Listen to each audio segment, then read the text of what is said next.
Imaginen madres que esperan a sus hijas y nunca regresan. Jóvenes estranguladas, convertidas en despojos, arrojadas a un río o abandonadas en bosques sombríos. Así vivió Seattle en los años 80, una ciudad aterrada por un depredador invisible. Nadie sabía quién era, pero sus víctimas se contaban por decenas. Y detrás de esa máscara de hombre común se escondía uno de los asesinos más prolíficos de la historia. Su nombre, Gary Ridgway, el asesino del Río Verde.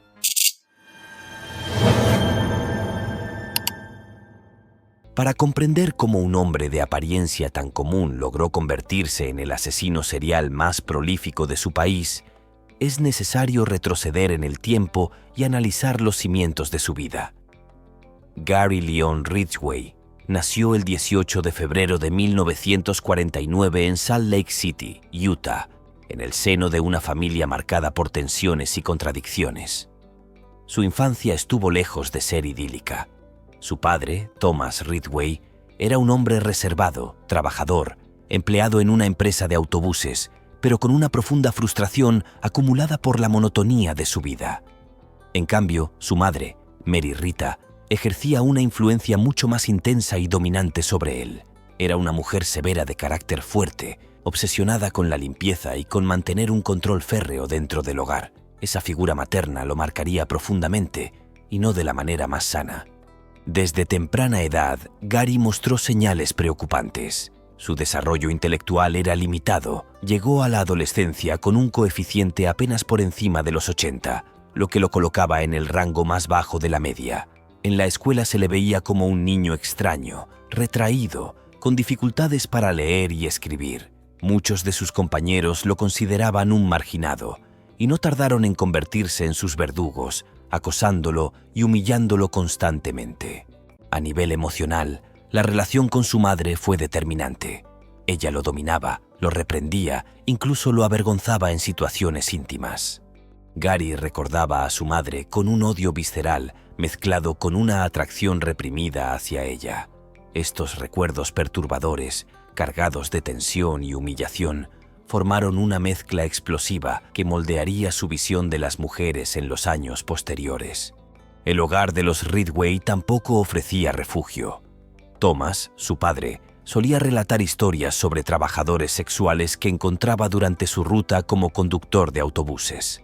Estos comentarios, aparentemente triviales, no pasaban desapercibidos para Gary, que desde joven comenzó a relacionar la prostitución con un mundo oscuro y pecaminoso, al mismo tiempo que lo asociaba con la frustración de su padre.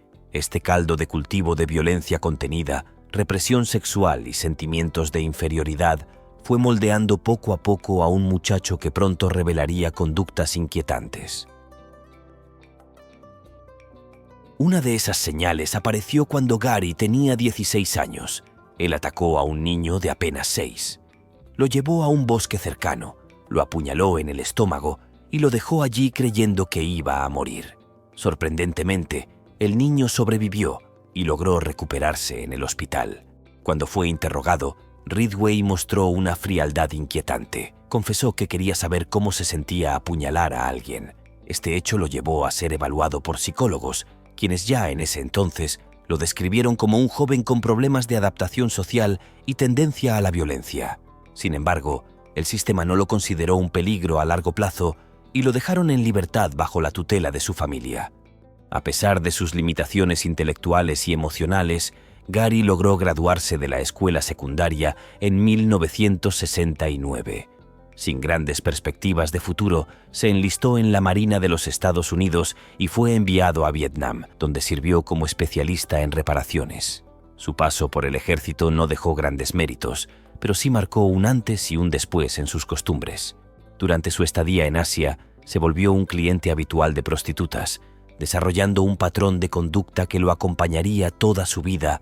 Ese hábito, lejos de ser un simple vicio, se convirtió en una obsesión que acabaría entrelazándose con su odio hacia las mujeres y con la violencia latente que lo habitaba.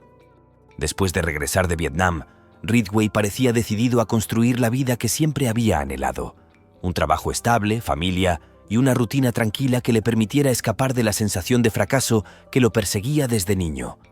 En 1970 se casó con su novia de secundaria, Claudia Craig. Pero el matrimonio fue breve. Gary no podía controlar su compulsión sexual ni su tendencia a serle infiel. Visitaba prostitutas constantemente, exigía relaciones varias veces al día, y cuando no las obtenía descargaba su frustración en discusiones y en una fría indiferencia. Claudia se cansó pronto y en apenas 2 años se divorciaron. En 1973 volvió a casarse, esta vez con Marcia Brown. Con ella tendría a su único hijo, Matthew, en 1975. A los ojos de los demás, Gary parecía finalmente asentado.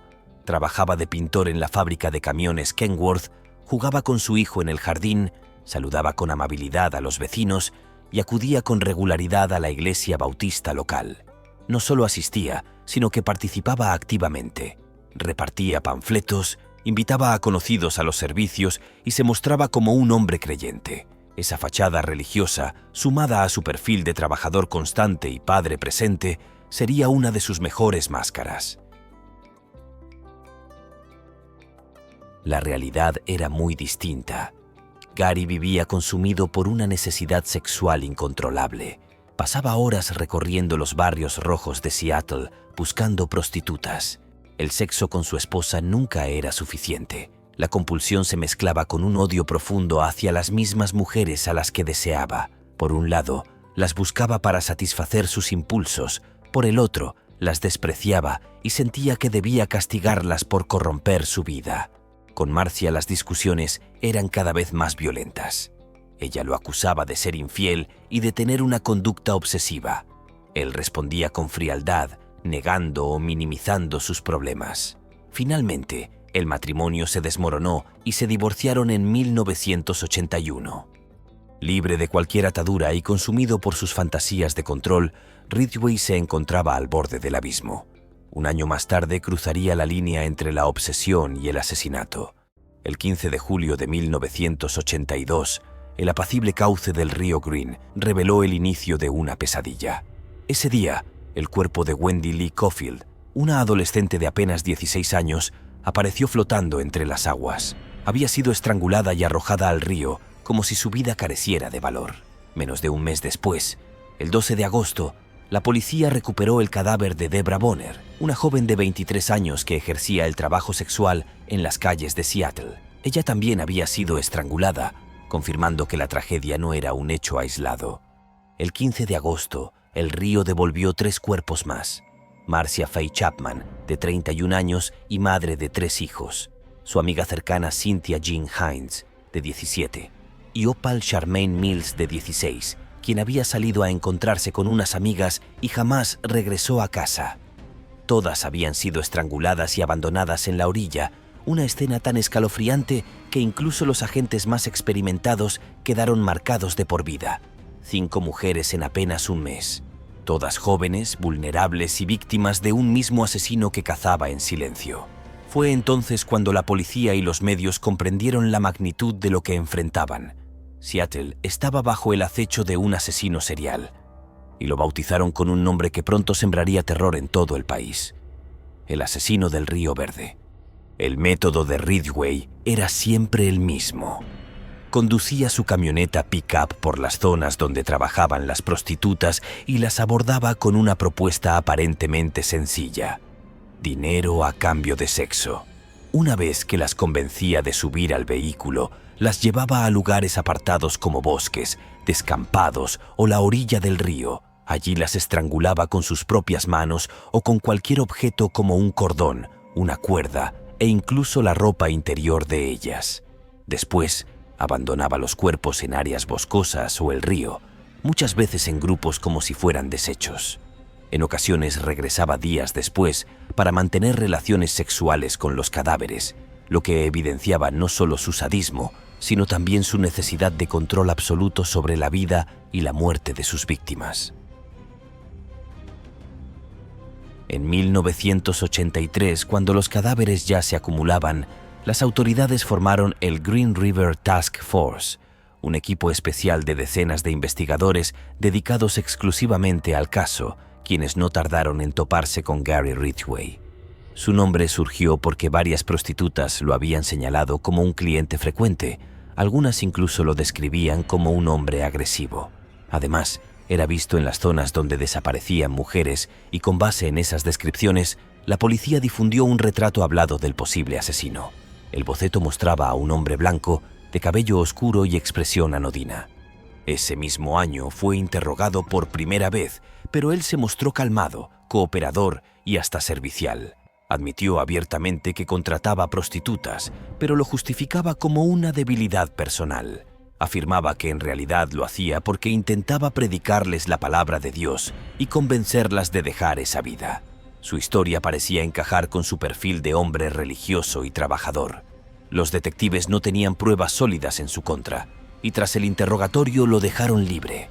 Sin embargo, no lo quitaron de la lista de sospechosos. Para 1984, el condado de King estaba paralizado por el miedo. El número de mujeres desaparecidas y cuerpos encontrados no paraba de crecer. Ese año, Gary fue señalado con más fuerza que nunca. Una prostituta denunció que durante un encuentro con él intentó estrangularla dentro de su camioneta. La mujer logró escapar y presentar cargos. Ridgway fue arrestado, pero nuevamente supo manipular la situación y dijo que todo había sido un malentendido en medio de un juego sexual consensuado que ella había malinterpretado. Sin pruebas contundentes y sin testigos, los cargos no prosperaron. La presión del caso, sin embargo, era demasiado grande y la policía no quiso dejar cabos sueltos. Ridgway fue sometido a una prueba de polígrafo en mayo de ese año. Los detectives esperaban que la máquina revelara la verdad, pero para sorpresa de todos, Gary lo pasó sin dificultades. Respondió casi con la calma de un hombre que no tenía nada que esconder. Para el Task Force, aquello fue un golpe devastador. Si el principal sospechoso superaba la prueba, ¿estaban persiguiendo al hombre equivocado? Durante un tiempo, muchos dentro de la investigación comenzaron a descartarlo, sin saber que aquel triunfo de Ridgway frente al polígrafo le daría casi 2 décadas más de libertad para seguir matando. En paralelo, la desesperación de las autoridades alcanzó tal punto que comenzaron a barajar opciones poco convencionales. Fue entonces cuando surgió la idea de recurrir a un asesino serial encarcelado para entender la mente detrás de los crímenes. El hombre era Ted Bundy, quien desde Florida ofreció sus teorías. Mencionó que el asesino probablemente regresaba a las escenas para tener sexo con los cadáveres y elegía a mujeres vulnerables porque eran las que menos atención recibirían de la policía. Bundy, aunque perturbador, estaba describiendo con precisión lo que Gary Ridgway hacía cada semana en Seattle. Mientras tanto, la lista de víctimas creció con nombres como Delise Plager, de 22 años, encontrada cerca del aeropuerto de Seattle; Mary Meehan, de 18, embarazada de 6 meses; Carol Christensen, de 21, y Debra Estes, de apenas 14, cuyo cuerpo fue hallado en un terreno baldío. Cada descubrimiento confirmaba que no tenía intención de detenerse. Para 1985 y 1986, la situación no cambió demasiado. El hallazgo de esqueletos y huesos dispersos en áreas rurales de Auburn, Enumclaw y alrededores dejaba claro que el asesino llevaba ventaja. La policía, abrumada por la magnitud del caso, incluso comenzó a plantearse la posibilidad de que no hubiera un solo homicida, sino varios. Los cuerpos eran tantos y aparecían en tantos lugares distintos que la idea de un único responsable parecía casi imposible. Fue en abril de 1987 que la investigación del Green River Killer estaba en un punto crítico. La policía reunió a todos los sospechosos más sólidos y como parte del proceso, Gary Ridgway fue citado para entregar una muestra de saliva y cabellos. En ese tiempo, la tecnología de ADN aún no estaba lo suficientemente desarrollada como para dar respuestas inmediatas, de modo que aquella evidencia quedó archivada en espera de que la ciencia pudiera avanzar. Paradójicamente, esa muestra olvidada sería la pieza definitiva que lo atraparía 14 años más tarde. En 1988, Gary se casó con Judith Lynch, su tercera esposa.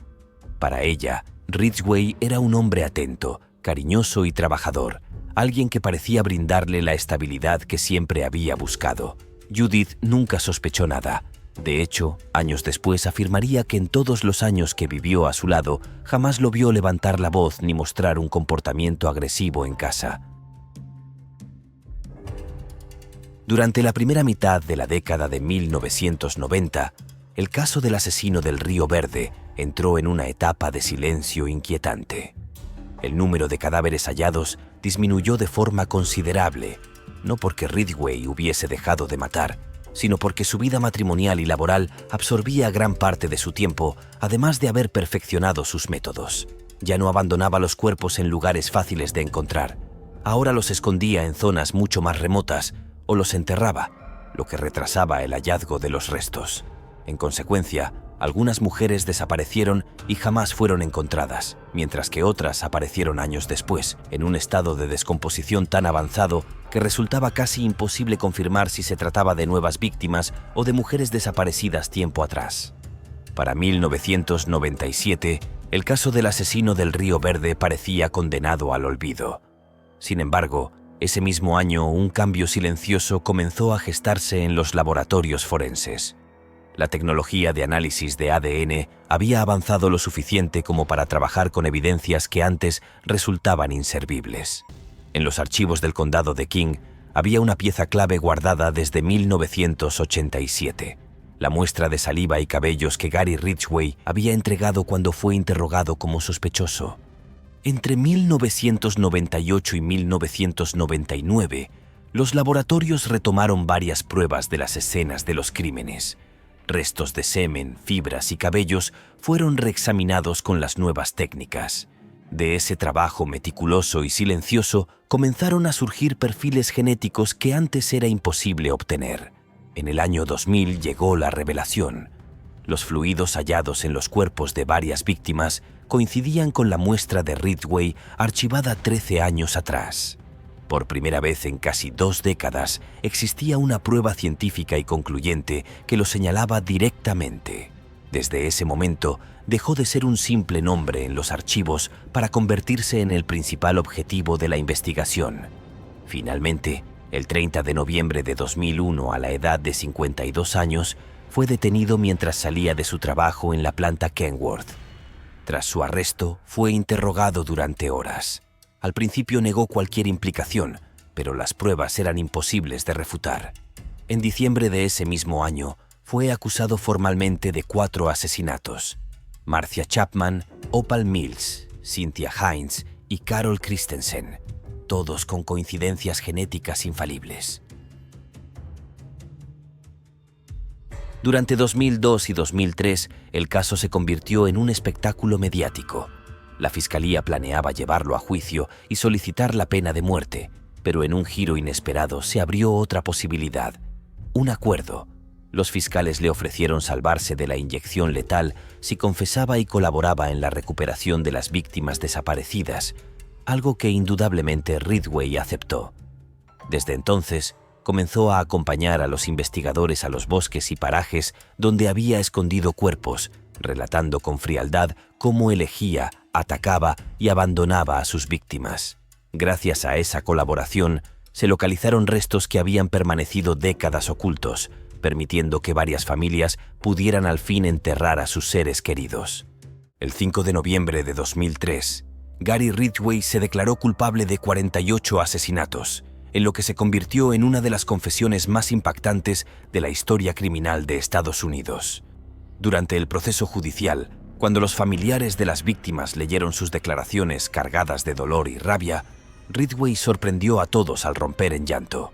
Entre lágrimas afirmó que estaba arrepentido, asegurando que nunca había odiado a las mujeres que asesinó, aunque sus palabras fueron recibidas con incredulidad y vistas por muchos como una actuación manipuladora. En esa confesión, además de las primeras víctimas ya conocidas, salieron a la luz decenas de nombres que hasta entonces eran solo expedientes sin rostro: Linda Rule, Alma Smith, Giselle Loborn, Constance Naon, Kelly Ware, Martina Otherly, Tracy Winston, Kimikay Pitzor, Colleen Brockman, Tina Thompson, Cheryl Wims, Patricia Barjack, Roberta Hayes, Sandra Gabbert, Kayzan Lee, Denise Bush, April Buttram, Debbie Abernathy, Maureen Feeney, Mary Bello, Cindy Smith, Martha Reeves, Patricia Yellowrobe, Yvonne Antosh, Carrie Royce, Kimberly Nelson, Lisa Yates, Mary West, Gail Matthews, Andrea Childers, Dolores Williams, Shirley Sherrill, Pammy Avent, Shonda Summers, Mary Malvar y Rebecca Marrero. 48 nombres, 48 vidas robadas que al fin dejaron de ser números para convertirse en memoria. El 18 de diciembre de ese mismo año, finalmente fue sentenciado a 48 cadenas perpetuas consecutivas sin posibilidad de libertad condicional, además de 480 años adicionales por manipulación de pruebas. Tras escuchar la sentencia, Gary Ridgway fue trasladado a la prisión estatal de Washington, donde comenzó a cumplir sus múltiples condenas. Desde el inicio quedó claro que no sería tratado como un recluso cualquiera, debido a la magnitud de sus crímenes y al odio que generaba entre la población carcelaria. Fue recluido en aislamiento casi permanente. Pasaba más de 23 horas al día solo en su celda, bajo estricta vigilancia, con acceso limitado al contacto humano.